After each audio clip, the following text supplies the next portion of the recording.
Dokter Teto. Yasamin Jasa. Ada Taskia Novia. Ini dia Dokter Tantri, ada Ana Jumli. Selanjutnya ada Erik Estrada.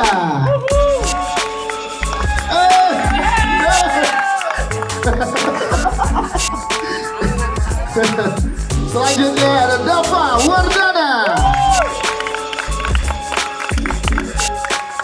Tepuk tangan untuk Mario Maulana.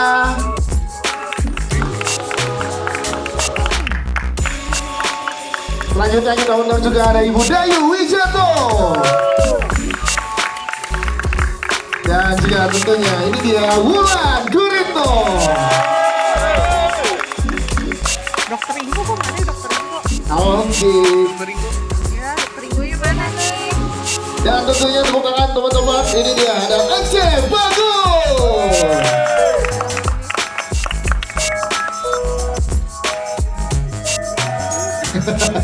Oke, kita foto bareng dulu, boleh lebih merapat lagi.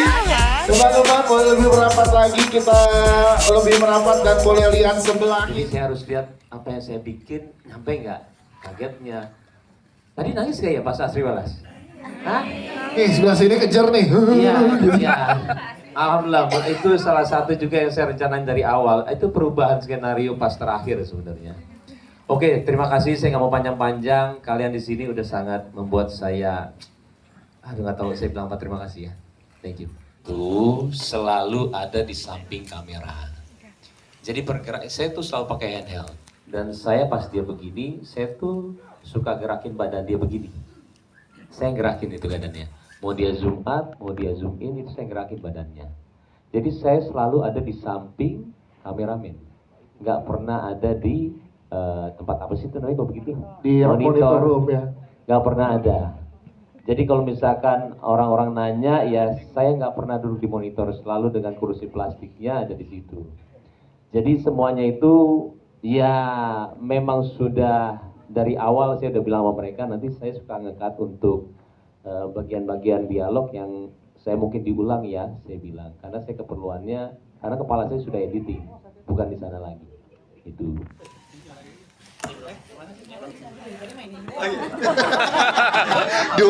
Cek, oh iya. Waduh, iya tanggung jawab besar, iya. Tapi karena memang saya dikelilingi oleh orang-orang yang hebat, jadi tanggung jawab besar itu bisa menjadi ringan buat saya gitu. Banyak yang bantuin saya soalnya. Ini sangat menyenangkan karena proses the reading pun juga kan, apalagi Yasamin dan Taskia ini orang kritis sekali. Skenario kayak ini kayak nggak gini deh, ini waduh, urak-urak lagi, rubah lagi, ini lagi, iya kayaknya kita harus kayak begini, harusnya begini. Oh, menyenangkan sekali sih. Apalagi Mbak Im membuka ruang diskusi selebar-lebarnya ya, dan nggak ego dengan gue sutradara di sini harus ngikutin saya gitu, tapi dia memang membuka ruang diskusi itu. Jadi kami pun di sini, khususnya saya, ngerasa nyaman. Yes, terus part apa yang paling di riset dari seorang Arya Saloka untuk karakter Dokter Teto di sini? Kalau saya sih pasti nyari akar tokohnya dulu ya, sejarah tokohnya dulu. Ketika akarnya udah kuat, baru saya tumbuhin sama seperti tumbuhan ya, dari bawah dulu semuanya.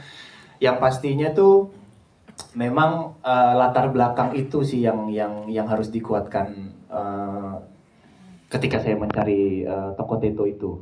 Karena kan bagaimana dia kecilnya, tumbuh kembangnya, ketika dewasa menjadi orang yang seperti apa. Nah, itu yang memang saya juga minum susu apa. Itu yang ngobrol kita bongkar-bongkar sama Mbak Im waktu itu. Yes, ini ada yang mau di sini mau jadi pasiennya Dokter Teto, ada? Oh. Gratis. Nah, ayo gratis, gak ada yang mau juga. Gak ada yang mau. Kemarin rame katanya banyak yang mau. Nah, waktu trailer masih pada mau ya. Gak jadi. Oke, terima kasih Arya Saloka, Taskia, Nabia juga. Ya, perbedaannya main di film Lembayung, salah satunya ketemu sama aktor-aktor hebat. Terus juga kita bisa didirect sama orang yang nggak bisa diem.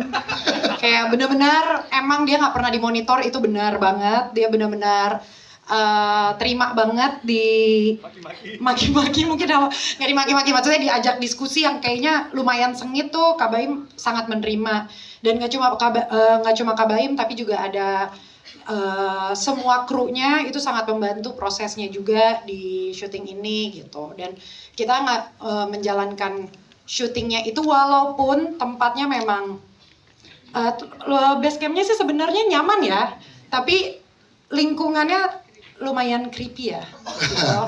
Tapi ya karena kebersamaan kita semuanya terasa lebih enteng gitu sih. Jadi untuk seorang pemain seperti Taskia dengan karakter Mas Bayu sebagai sutradara itu menguntungkan malah untuk pemain ya. Jadi banyak ruang diskusi yang bisa dijalankan untuk build perannya gitu ya. Betul, ya walaupun kadang suka ada skrip yang tiba-tiba di tengah-tengah syuting kayaknya dirubah deh. Oke, ya udah kitanya yang harus siap sebenarnya. Jadi menurutku itu juga salah satu tantangan sebagai aktor juga untuk bisa menghadapi perubahan-perubahan ketika ada di lokasi gitu. Siap. Penawarannya jadi awalnya dari penolakan dulu.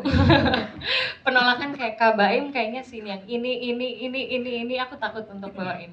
Akhirnya ya setelah aku cuman bisa ngomong kenapa ini berat, semuanya udah nonton, akhirnya udah ngerti kenapa untuk memerankan Arum itu berat banget. Bahkan sampai hari ini untuk ngebayangin kayak oh ada di posisi Arum yang di film gitu masih cukup mengganggu ya gitu.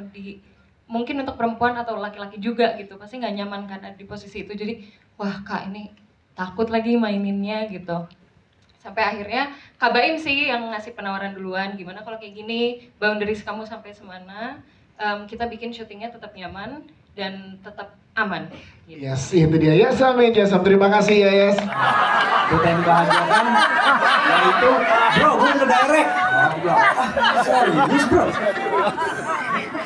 Wah, direct nih, bener nggak gitu dikabarin? Iya, lo. Yakin bilang. Yakin dia bilang, ini ada skripnya bagus banget. Tuh bilang, gue udah tungguin aja tuh. Ini kapan dia mau ngomongin ada peran buat gue ya lo. Terus dia ngomong-ngomong, terus dia ngomongnya, oke bro, gue punya budget segini, lo mau nggak? Rencana. Dia ceritanya seperti ini, perannya. Tahu ada bro. Terus, enggak gitu dong. Terus gue bilang, wah bagus banget bro. Oke. Untuk fungsi Dr. Ringo ini gue pengen bahas lebih lanjut, tapi anggap aja gue udah setuju. Tapi gue pengen Dr. Ringo ini tebel lah fungsinya. Di situ gue sama Baim khusus ngebahas Dr. Ringo, nggak pengen cuman sekedar ada, tapi dia ada banget gitu. Asik. Dan terbukti ada banget ya Dr. Ringo ya. Siap. Terima kasih tepuk tangan untuk Mas Okantara. Thank you. Coba. Pandangannya kemana? Pandangannya ke depan, ke tengah-tengah teman-teman media. 1, 2, 3. Asli takut ya. Asli takut. Luar biasa. Ngomong bahasa Malay. Ngerti. Okay, so proses casting adalah Kak Baim datang ke Malaysia dan berjumpa sama Anna, dan benda pertama yang dia suruh Anna buat is senyum. So that's how Kak Baim memilih Anna untuk jadi tantri. So kenapa Anna memilih untuk buat filem di sini? Sebab ini adalah satu challenge untuk Anna, sebab Anna tak pernah buat filem di Malaysia. So ini filem pertama Anna sebenarnya, and Anna so Anna buat kat sini. So ini adalah satu rezeki bagi Anna, and Anna syukur sangat dapat peluang untuk bekerja sini sama cast, kru, director, production yang sangat baik, dan tak buat Anna rasa takut atau you know, they made me feel like I was at home kat sini. And kalau Anna tak faham, and kalau Anna tak tahu apa-apa, Anna boleh tanya dia orang, and they're always there to help me. So I'm very thankful. Yay! Terus gimana build chemistry with the other cast, Anna? Chemistry? Yes. Senang sebab mereka sangat baik dengan Anna. Very, very helpful, very funny, very sweet. Terutama Eric Estrada katanya ya. Betul. Ya. Pasti yang pertama bangga ya. Ya. Gak nyangka juga hasilnya seperti ini. Maksudnya ya bukannya underestimate Baim. Aku tahu Baim tuh orangnya punya mimpi yang sangat besar. Terus dia mau belajar, dia serius, dia detail, dia hands on banget gitu. Aku tahu hasilnya akan bagus, tapi seperti ini tuh aku juga cukup amazed. Congratulations, bestie. Jadi aku senang banget waktu, memang mungkin aku di sini hanya 2 scene, walaupun 2 scene itu kunci. Tapi untuk berada di karya pertama sahabat aku, bangga banget gitu. Jadi kalian tahu nggak sih, kan tadi udah nonton, aku tuh siapa sih? Masih misterius ya. Jangan spoiler ya, ada yang live Instagram dan TikTok juga. Saksikan Lembayung 2. Jawabannya Lembayung 2. Oke, udah di spill nih. Jadi kita doakan Ya. laku keras, jadi Lembayung 2 dibuat, jadi aku tuh siapa? Yes, terima kasih. Amin ya. Heru nih sebenarnya agak berat juga ketika baca skenarionya ya gitu. Karena brengsek banget. Tapi challenge sih buat saya sendiri juga karena waktu itu memang saya tuh sangat berharap banget gitu dapat peran-peran yang memang jauh gitu dari peran-peran yang biasa saya mainkan gitu selama ini gitu kan, komedi gitu, dan alhamdulillah ada challenge di sini gitu. Bisa nggak ya?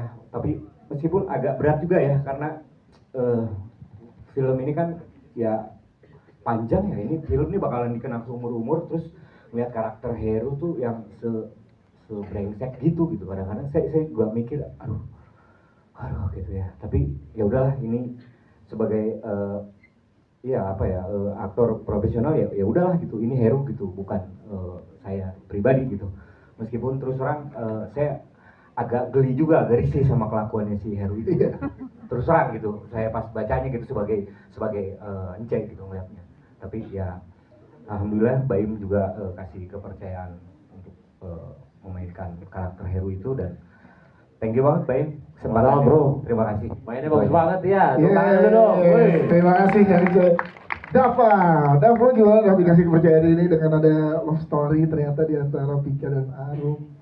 Iya nih, gimana nih? Gak pernah soalnya dalam seharian. Jadi Yang part mana?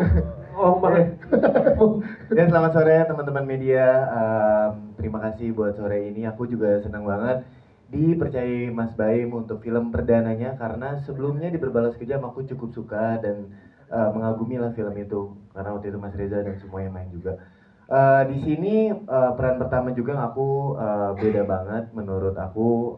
Di peran-peran sebelumnya belum pernah yang pengen menonjolkan karakter asshole-nya, dan walaupun scene-nya nggak banyak tapi gimana bisa ngena ke pemain. Banyak belajar juga dari masukan Mas Baim, karena Mas Baim kan dari kacamata pemain juga. Iya.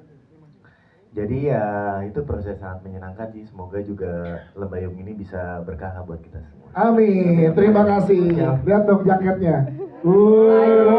Nanti direpes ya bos. Masih spell letternya ya. Iya. Di jaketnya ada menjilat sutradara. Kayaknya kekhawatiran lo untuk keluar dari Zona stigma nyaman. orang dan zona nyaman untuk komedi sangat berhasil di sini ya. Tepuk tangannya dong untuk Erik Estrada.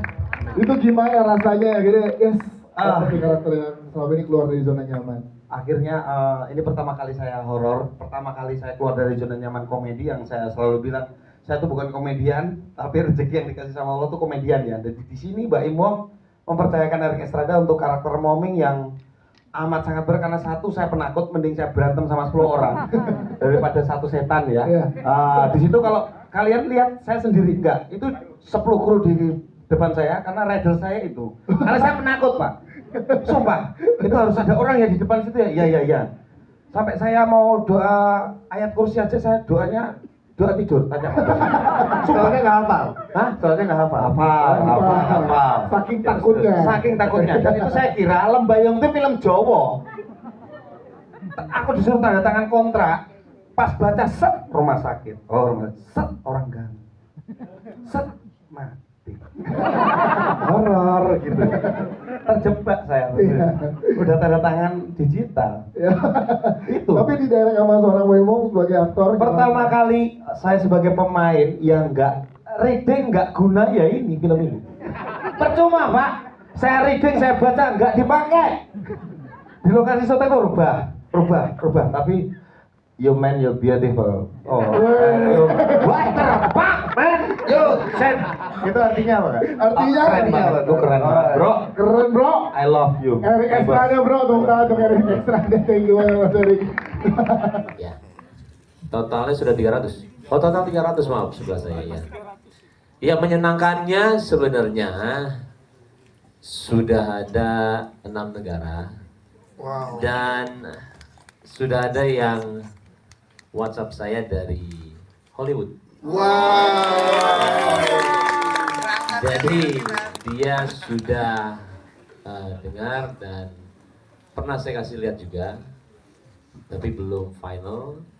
Dan dia tertarik dari cara pengambilan gambar sama cara saya untuk buat horor ini menjadi drama dan juga thriller. Karena buat dia jarang sekali orang yang bisa membuat horor tapi habis itu nangis. Ya. Jadi di situ saya juga kaget. Nah, di sini juga belum pernah tahu sebenarnya itu ya mudah-mudahan ya doain aja. Kalau saya juga, kalau kalian tahu kenapa ada telolet, Ya. saya itu mau film ini tuh di luar negeri dan tahu ini buatan Indonesia. Yang pertama, dia yang Malaysia itu ada 4 distributor besar. Walaupun saya rebutan. Karena melihat anak jogling happening banget di sana. Itu ya Mas, terjawab ya. Dan udah dapet tadi ya, parfum Bayum boleh kasih lihat dong. Ih, coba dipakai parfumnya wangi siapa? Oh. Dia gawat. Ini kemana-mana kebohongan, ingat Arya Saloka. Selamat ya, penanya kelima parfumnya wangi Erik Estrada. Bertanya sama Kak Yasamin nih, terkait rumor yang beredar katanya di sini dibayar 1 M ya Mbak. Nah, kita mau lurusin ya. Nah, dan setelah itu kan syutingnya dan karakter Mbak sebagai Arum di sini nih luar biasa banget tuh. Nah, ada nggak proses khusus yang dilakukan untuk pendalaman peran sebagai Arum? Ini kayaknya pertanyaan pertama harusnya Kak Baim ya yang klarifikasi. Iya, karena itu budgetnya Erik Estrada itu. Benar dong, rigid, kita tahu. Tiba-tiba defense. Kemarin ibunya nelfon saya, WhatsApp saya, Baim nih gara-gara kamu bilang ini, apa ya, Samin nggak pernah di calling lagi katanya. Beneran ada WhatsAppnya. Boleh silakan. Kayaknya baru kali ini aku dirumorin gitu ya, atau mungkin kasarnya di fitnah, aku aminin aja sih. Kita aminin aja ya gitu. Jadi nggak ada yang perlu dilurusin sih, maksudnya itu doa baik kan. Aminin aja. Mantap. Terus persiapan untuk karakter Arum. Persiapannya aku gunain di reading sih, karena aku kebetulan dapat kemewahan dapat reading. Kayak enggak. Jadi aku gunain waktu singkat ya. Sebenarnya kita juga singkat sih gitu. Jadi gunain waktu reading yang singkat itu untuk ngobrol, diskusi, bahkan di luar lagi reading pun aku sama Kak Kia ketemu gitu, karena kita kan yang paling dekat ya relationnya di sini gitu. Jadi kita ketemu, kita diskusi gitu. Lebih banyak ke diskusi sih, karena di sini kan kayak apa ya, banyak bukan plot ya, banyak kayak ceritanya tuh keseluruhan rumah sakit gitu kan. Gimana akhirnya dengan 2 timeline di film ini, dengan banyaknya karakter di sini bisa jadi satu kesatuan yang dinamis. Tapi setuju nggak? Yasamin di sini bagus banget. Betul, setuju banget. Penampilan terbaik Yasamin. Thank you. Oke, Yes. thank you. Thank you. Prosesnya Ya. lama. Sebelum kami bikin film ini, I had to do cast molding untuk Nggak apa-apa, dia bisa bahasa Inggris kok. molding, tapi di set 2 jam for makeup pagi. 2 jam. 2 jam hampir 3 jam setiap hari, and then untuk like cuci or buka the costume would take about sejam setengah. So Anna akan first on set and last untuk balik pulang ya. Dan apa soalnya? Ada referensi, yes. Oh banyak, sebab Ana akan discuss dengan Kak Baim nak tengok filem apa untuk dapatkan reference untuk Tantri, seniman Tantri, and macam mana dia characteristics dia macam mana. So kena tengok banyak filem untuk buat cerita Mayum. Oke, thank you Ana. Yang pertama saya penasaran sih, pengen tahu kenapa Dokter Tito di sini sebagai main villainnya dibiarkan hidup ya di akhir. Apalagi tadi tokohnya Pika bilang kan kayak dia janji ke Dokter Tantri akan ngasih kedamaian, makanya jangan dibunuh. Nah saya pengen tahu pertimbangan apa yang mendasari keputusan agar main villainnya ini nggak dibunuh. Itu yang pertama. Yang kedua, saya ngelihat di film ini kan tadi banyak menampilkan adegan yang eksplisit ya, mulai dari sexual harassment, assault, rape, violence, segala macam.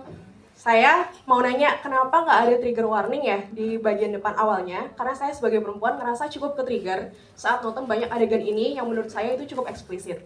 Itu yang kedua. Yang ketiga, saya pengen tahu dari Kak Baim sebenarnya pesan utama apa sih yang ingin disampaikan dari film ini? Karena kan tadi saya mention bahwa di film ini ada banyak adegan kekerasan terhadap perempuan ya, mulai dari rape, harassment, assault, dan lain-lainnya.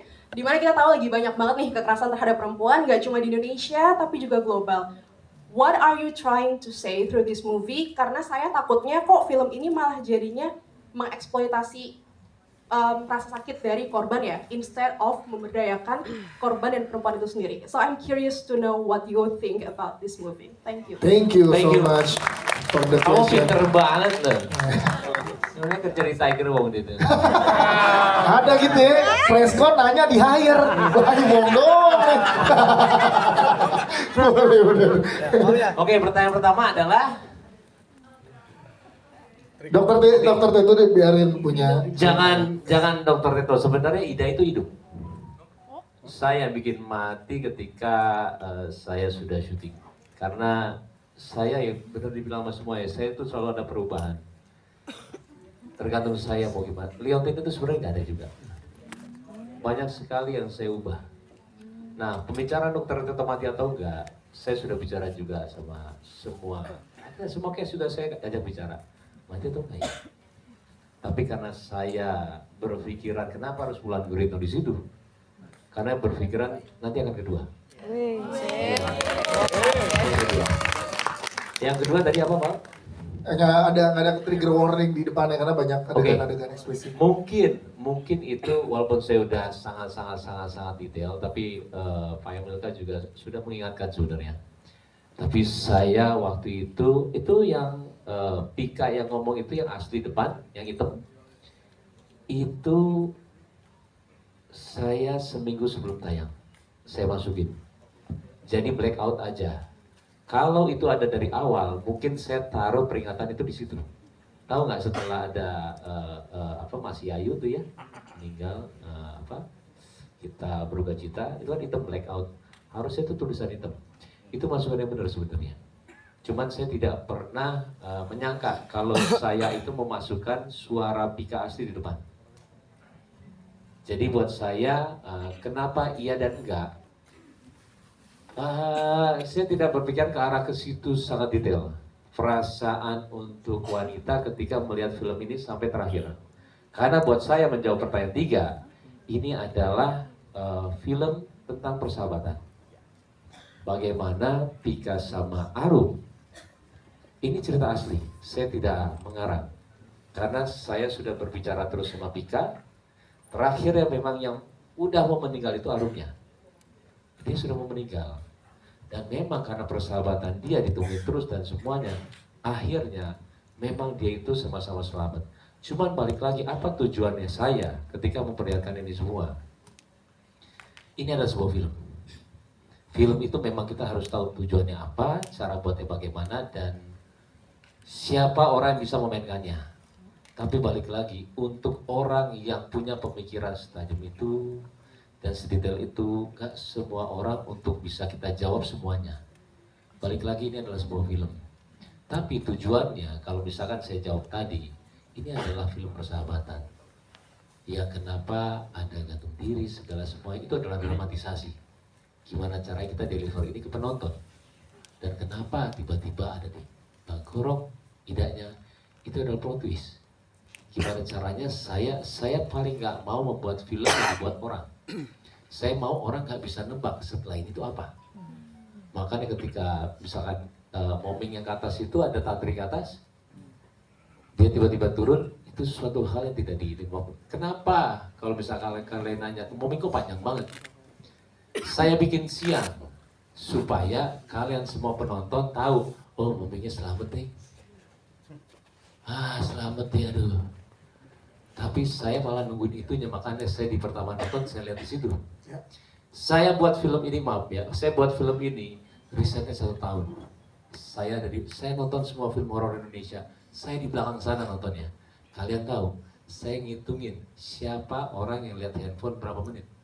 Kalau kalian nanya sama saya hafal menitan semua di sini. Kapan jam scare, kapan apa. Karena saya pelajarin semuanya. Nah itu dia. Jadi buat saya, untuk penjawaban kamu mau, tidak akan ada. Karena ini sebuah film. Akan ada yang kontra dan pro. Yang penting saya membuat ini pakai hati, insya Allah semua orang senang. Yes, itu ya. Terima kasih. Boleh, silakan Yes. Mungkin dari point of view aku, ini juga sebuah ketakutan aku. Especially tadi aku juga bilang setelah melakukan ini, sampai detik ini pasti ada rasa gak nyaman. Gak hanya untuk perempuan, pasti laki-laki juga banyak yang ngalamin kayak gitu. Jadi semoga setelah menonton, instead of focusing on that, focusing on di sini menurut aku perempuannya nggak ada yang menyerah. Justru malah boundaries mereka yang dilewatin. Karena even menurut aku kedatangan Tantri bukan sekedar balas dendam aja. I think Tantri is trying to help Arum yang ada di dalam keadaan yang sama gitu. Mungkin kalau Tantri is still here, she would do that. And because she's not here, itu adalah cara dia ngebantu. Hopefully itu bisa jadi point of view yang berbeda ya gitu. Jadi setelah menonton, instead of ya mungkin gak salah juga untuk trigger. Of course it's gonna trigger orang yang menonton. Cuman hopefully bisa ada point of view itu yang didapetin setelah menonton gitu sih. Yes, itu dia. Oke, satu lagi terakhir. Silakan. Sebenarnya saya ketika ini FGD juga sama Pika sama Arum, Taskia sama Yasamin. Tahu nggak ini komplain apa? Apa? Soft tank yang merah.